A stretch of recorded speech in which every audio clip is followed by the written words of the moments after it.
The Vietnam War wasn't just fought in the jungles, it was fought in the shadows. Behind every Allied operation, firefight and bombing run, another war was being waged. A silent battle of intelligence, intercepts, informers and whispered secrets. Today, we're looking at the intelligence war in Vietnam.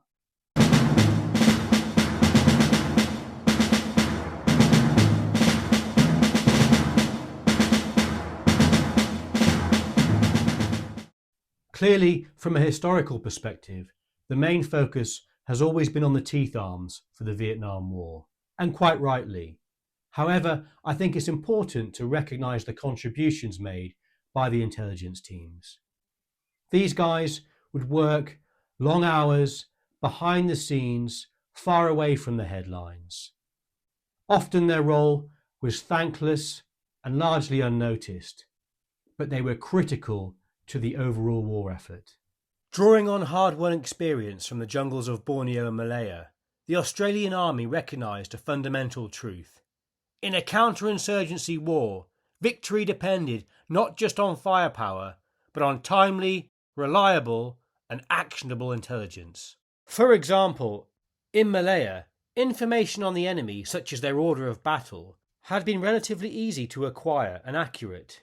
But in the dense terrain and political chaos of Vietnam, finding that similar information would prove to be a formidable challenge, as we shall see. The 1st Australian Task Force commander, Brigadier Jackson, observed, "I think our greatest single problem in counterinsurgency warfare operations is the collection and collation of intelligence.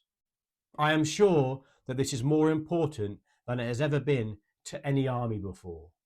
When the Australians initially deployed 1 RAR working alongside the American 173rd Brigade in 1965-66, a senior Australian Intelligence Corps officer was attached to the Americans.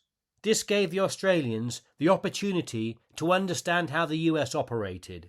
Working alongside the US 173rd Airborne Brigade, nicknamed the Bushfire Brigade, gave the Aussies valuable insight into American doctrine and operational procedures. This experience would prove essential, as the diggers would rely on US intelligence infrastructure throughout the war. Major J.S. Rowe, the Aussie intelligence staff officer attached to the US unit, made a number of key observations. One of the most striking was the constant demand placed on senior US officers, including intelligence staff, by public relations requirements. A steady stream of VIPs, politicians and high-ranking generals, including General Westmoreland himself, regularly descended on the brigade, diverting time and attention away from core operational tasks. Rowe observed, "They would all need to be briefed, which would take away valuable time from operational requirements. I would literally see times when we were involved in a major battle and the American brigade commander would have to leave that to his senior staff officers to go and brief a VIP."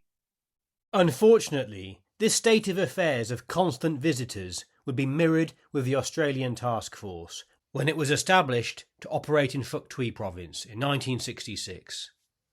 As an example, Rowe stated that of his time, he spent about 50% of it briefing VIPs and senior staff, and 20 or 30% of it focused on battle intelligence. Balancing the demands of visiting officials with the real work of gathering and using battlefield intelligence would be a constant pain in the bum.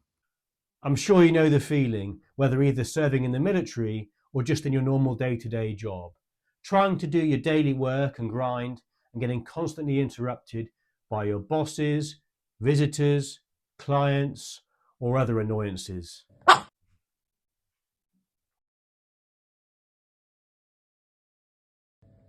You're no VIP.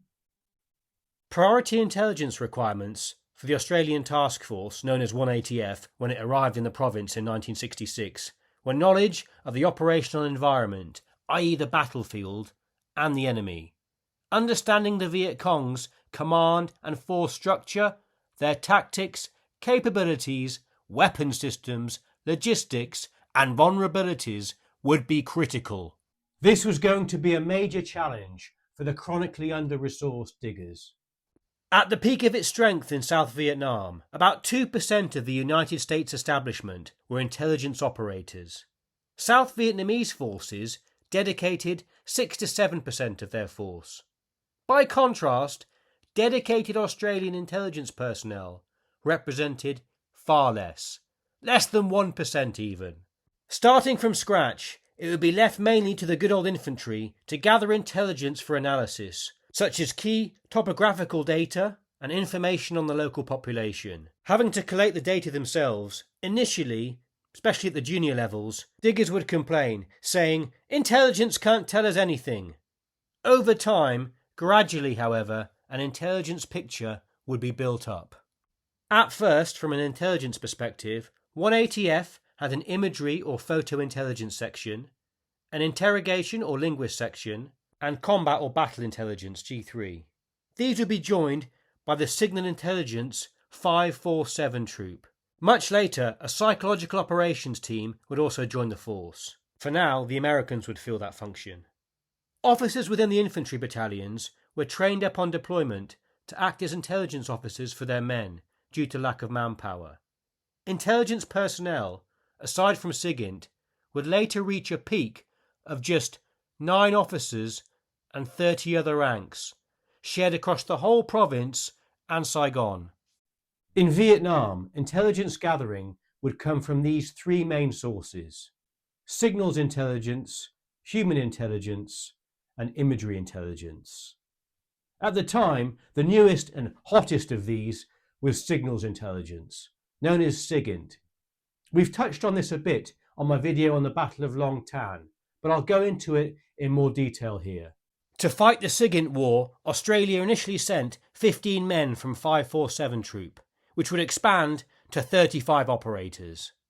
Initially, this unit was only to act as an agency or middleman to relay US signals intelligence to the ATF.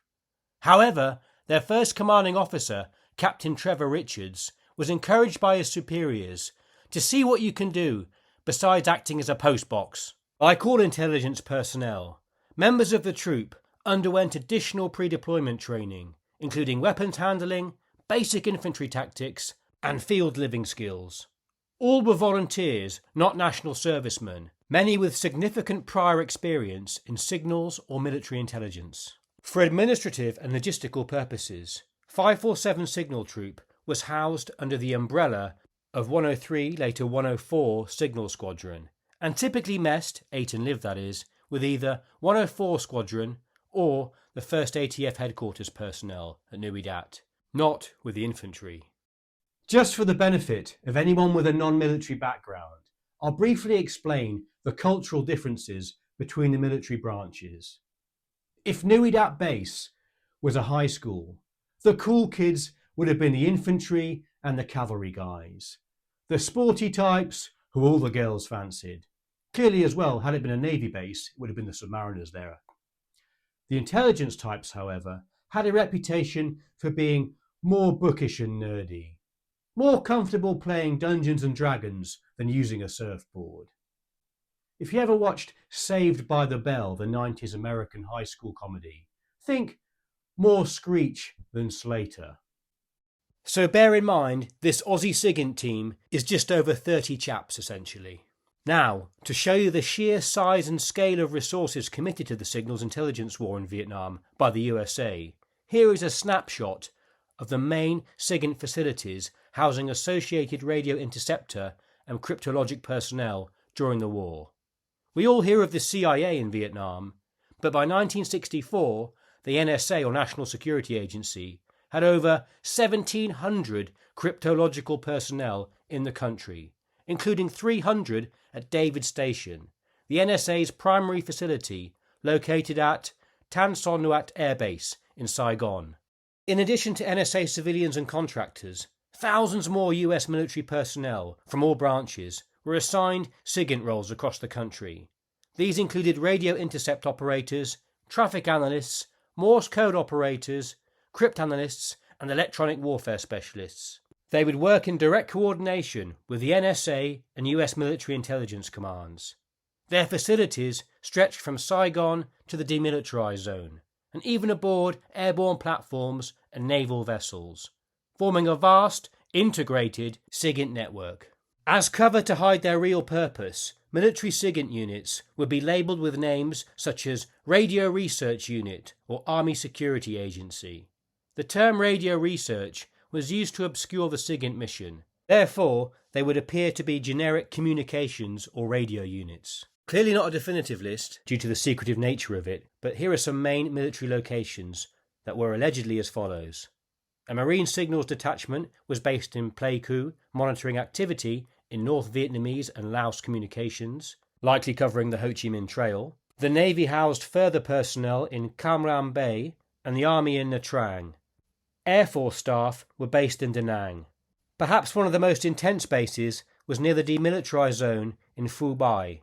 Reportedly, 1,000 SIGINT personnel were based there, eavesdropping on tactical communications by the NVA, North Vietnamese Army, or monitoring for any indications of infiltration and guerrilla activity. The main windowless SIGINT building there housed 100 positions for operators, surrounded by 11 guard posts and 500 security and support personnel. To secure communications with NSA HQ in the USA and other locations, an undersea cable was laid from Vietnam to the Philippines and codenamed Wet Wash. Check out my video on Steely-Eyed Submariner Captain Ramsey for more detail on the submarine war in Vietnam. I'll put a link up at the end of the video. Stationed off the coast was the USS Oxford or the USS Jamestown, technical research ships from the US Navy that eavesdropped on enemy radio transmissions using highly sensitive KG-14 multi-channel receivers. From early 1965 until the end of 1969, they were deployed off the coast. One vessel would generally take station in the Gulf of Thailand and the other around Saigon and the Delta area. Linguists on board would be qualified in Lao or Thai, speak Chinese dialects, Vietnamese and Russian. Aussie SIGINT operators would generally liaise with the US radio research company at Bien Hoa. I would imagine they would cover the Aussies' area of tactical responsibility. Or maybe they just made great coffee. SIGINT operators would focus on three main areas: traffic analysis, clear text or voice, and low-level cryptoanalysis. Traffic analysis involved examining patterns of communication such as call signs, frequencies, timings, message lengths, and transmission behaviours. Even if it was encrypted, from this you could identify enemy unit locations, command structures, and movements. Clear voice interceptors would transcribe or record this material for translation and analysis. The low-level cryptoanalysts would identify things like brevity codes used at platoon or company or regional level and try to solve them. An example might be trying to crack company call signs, i.e. Sunray for a company commander, or trying to find out who Maverick was, say, in Top Gun.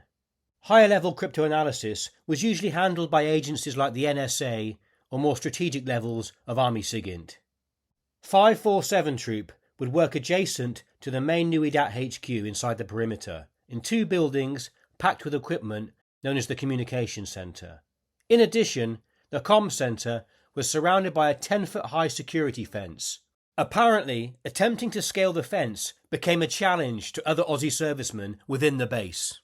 At 0300 one night, a man appeared in the operations room and surprised the already astonished men on duty, as he was naked save for a piece of well-placed newspaper and a pair of sand shoes. The lads quickly removed the intruder, and justice took its course. The fence was soon heightened, and no more nocturnal prowlers appeared. My money's on the artillery. That was definitely a gunner. Diggers in the troop would work with 161 Reconnaissance Squadron to fly near treetop level with direction-finding equipment, searching to locate enemy communication signals. This would generally be in a Cessna light aircraft. The USA would also conduct similar missions with linguists listening through earphones, in one case near the DMZ, listening using a captured NVA backpack radio. Pilots on board would quickly and secretly pass time-sensitive info back to base. These direction antennas would supposedly be duct-taped to a chopper's skids. To the Aussies, these missions would be known as shush flights. Under the Cessna was located a manually operated directional antenna pod. The Americans had 45 of these specialist aircraft in their 1st Signal Brigade. The Diggers had 2. Units were always on the move, so if you didn't get the information back quickly, it could be of little use. TACINT, or tactical intelligence, is generally very of the moment, where strategic intelligence is more longer term and involves planning. Flying on 1 to 2 missions daily every day of the year, the Diggers from 547 would have to run the risk of ground fire and also collisions in the hectic airspace. In order to get a fix, the pilots would have to fly straight paths within machine gun range with no manoeuvre or evasion allowed. Once the signal was detected, the plane would fly towards it, but go past, trying not to alert the Viet Cong. On one occasion, the troop discovered that the Viet Cong was setting up an ambush point for an oncoming US infantry company. The Diggers immediately relayed the information to the Americans. The company was able to redeploy and then to attack the ambush site. The GIs thanked the Diggers, contacting them and said, "Rather than a US body count, we've inflicted a VC body count." Like other INT units, SIGINT operators would also sometimes accompany SAS or infantry patrols and go further afield supporting operations, such as at Firebase Coral during the Battle of Coral Balmoral. In this case, they would deploy direction-finding equipment or attempt to monitor the local airwaves for any indicators of enemy activity or intent.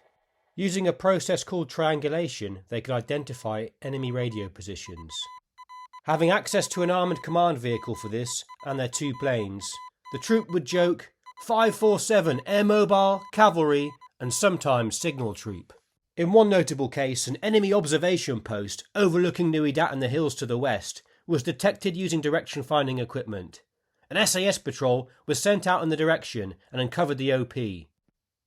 The troops would also occasionally work at nearby sites in Vian Kiep, Barry Airfield and Phai Mai.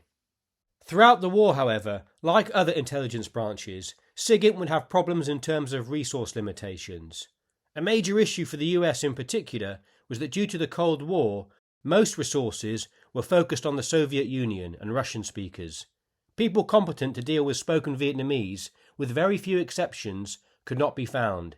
Despite a crashed training program, the linguist problem reportedly became worse, not better. US personnel who could read Vietnamese text were in an even shorter supply. SIGINT also had its problems. Enemy radios could broadcast disinformation to confuse the US and Australians.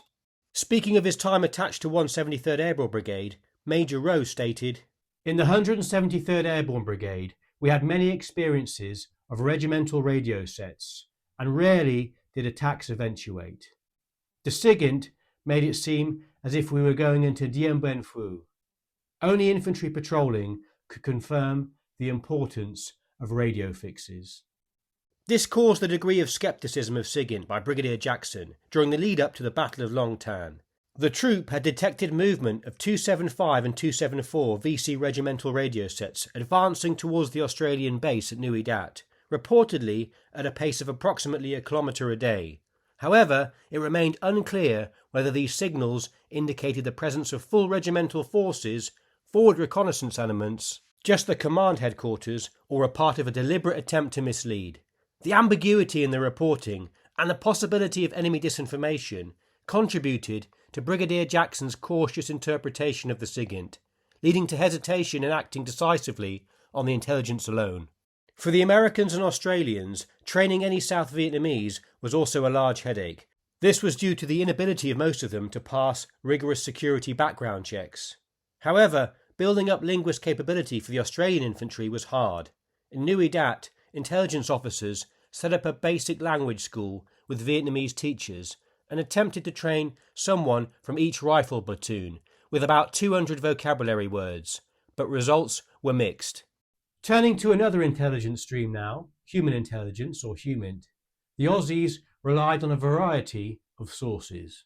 Intelligence personnel might accompany Australian units on operations and process any information taken from enemy soldiers or positions, such as diaries, fingerprints and national IDs.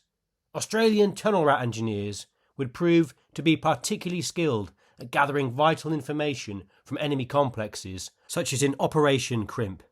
Intelligence staff were also involved in reviewing security arrangements at Aussie facilities and bases, as well as carrying out forensics, such as crater analysis, at point-of-impact sites of artillery rounds aimed at Australian positions, basically trying to find out what weapon was used against them.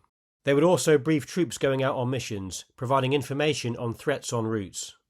In what was known as Acorn operations, intelligence teams would attempt to identify Viet Cong sympathisers in local villages and hamlets who supported the VC directly by recruitment, taxation, spreading propaganda, or threatening locals. Generally, NCOs such as corporals and sergeants were sent out along with other Australian units on local projects, village patrols, or Hearts and Minds initiatives. This would allow the intelligence operator to go about the people and collect information, gossip, and atmospherics. Persons of interest would then be identified, noted, and observed over time. If they were deemed suspicious, they would be targeted during the night in so-called nicknamed body snatch operations. The Australians, tipping off their South Vietnamese allies at the last moment to avoid leaks, would conduct raids, snatching suspects out of their beds for interrogation and questioning. At its peak, Australian forces conducted interrogations of up to 45 detainees in a single month. The volume and complexity of the intelligence gathered prompted the Department of Defence to deploy its first field computer system to Nui Dat to support data processing and analysis. Many detainees, aware of the reputation of South Vietnamese interrogation methods, were willing to cooperate early in the process. While these operations were seen as effective in disrupting Viet Cong networks, they also raised ethical concerns. While the Australians maintained high interrogation standards, there were ongoing concerns about detainee treatment, particularly when suspects were handed over to South Vietnamese forces, whose interrogation methods could be harsh. Aussie interrogators earned respect for their professionalism, notably refraining from physical torture and upholding humane standards, and used psychological training methods to obtain confessions or information. Diggers would claim, however, that the threat of being fed Australian Army rations was enough to break anyone. These Acorn operations were designed to be far less disruptive to local communities than the traditional cordon and search missions. In many cases, the diggers were in and out of a village in under 30 minutes. These raids were so successful that the local D445 battalion supplies were severely disrupted. I paraphrase, but apparently radio communications were intercepted of the Viet Cong complaining about those bloody Australians cutting off our rice supplies. One of the major successes of Acorn was the capture of the entire D445 medical support platoon, which was hiding out in a local settlement. In South Vietnam, houses harbouring VC combatants would be demolished. Intelligence operatives would also have a paid network of informers across the province, but their reliability was poor and therefore treated with scepticism. Any information provided by an informant generally had to be backed up by something else to be acted on. Intelligence staff were also aware that the enemy could be placing misinformation or disinformation amongst the informers. Australian IOs, or intelligence officers, had to escalate intelligence and felt we were feeding a monstrous corporate memory that we didn't get much out of on the way back down. A tangled mix of agencies, more than a dozen Vietnamese or US military and civilian intelligence groups operated in the province, but offered little help to the Australians. Information was poorly shared, uncoordinated, and compartmentalised. One Aussie officer stated that he never got one fair intel assessment throughout his tour from the myriad provincial organisations. Obtaining the right information from the right people could also be haphazard. Alan Cunningham, an intelligence officer with multiple tours in Vietnam, stated, "You had to pick units that were good at intelligence. You learned to pick the fact that if you had to rely on American Marine units, for instance, they were usually good. Very, very good operators were the US Marines." Our third stream of intelligence, imagery intelligence, would be gathered by 161 Recce Squadron, but it was primarily US satellite and air assets that would assist them. Photography was difficult because of the jungle canopy, but it helped identify bunker systems, trails, networks, supply routes and caches.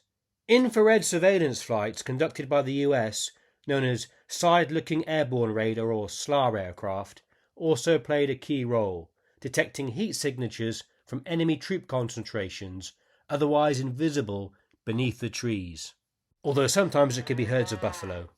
For the sake of time, I don't want to go on too much, but clearly the Viet Cong and North Vietnamese were equally capable in their own intelligence operations.